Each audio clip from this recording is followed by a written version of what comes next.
नमस्कार दोस्तों, आपके अपने YouTube चैनल जीवंत स्टोरीज में आपका दिल से स्वागत है।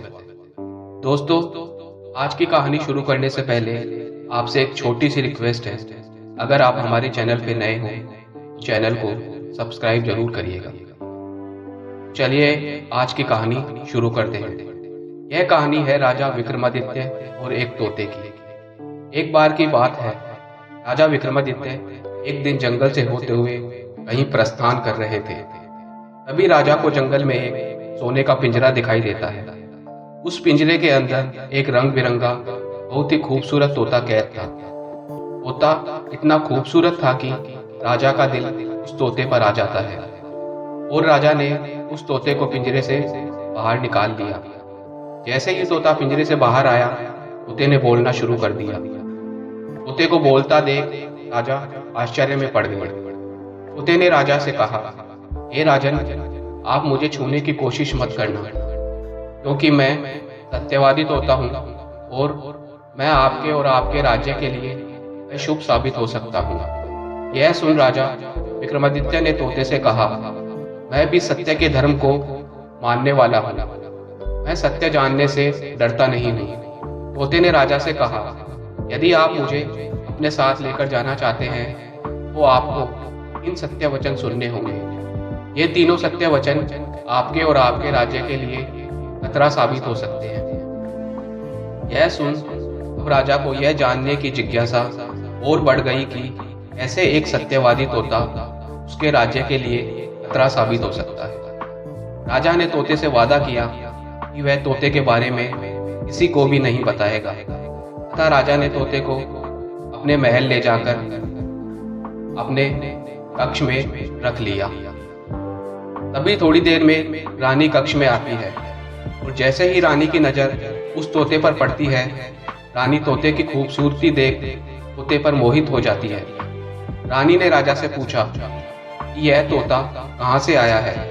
तभी राजा ने रानी से वादा करवाया कि वह तोते के बारे में किसी को भी ना बताए। फिर राजा ने तोते को जंगल से लाने की पूरी कहानी रानी को बताई। रानी को राजा की बात सुन बड़ा क्रोध आया। रानी ने राजा पर आरोप लगाया कि आपने मुझसे तोते को क्यों छुपाया। राजा ने रानी को समझाने की बहुत कोशिश की, लेकिन रानी नहीं मानी।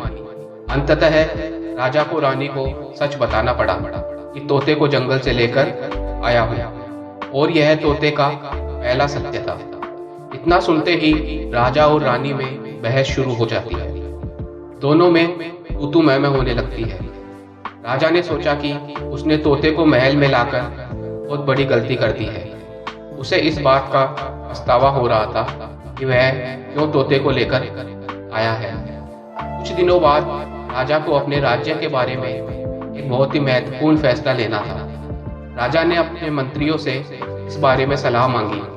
मंत्रियों ने विचार विमर्श के बाद राजा को एक ऐसी सलाह दी जो राज्य के कुछ लोगों के लिए अन्यायपूर्ण थी। राजा ने मंत्रियों की सलाह को मान लिया तथा उस सलाह को लागू करने के लिए आदेश दे रहे थे। अभी तोता जोर जोर से चिल्लाने लगा कि राजा जी, यह फैसला गलत है।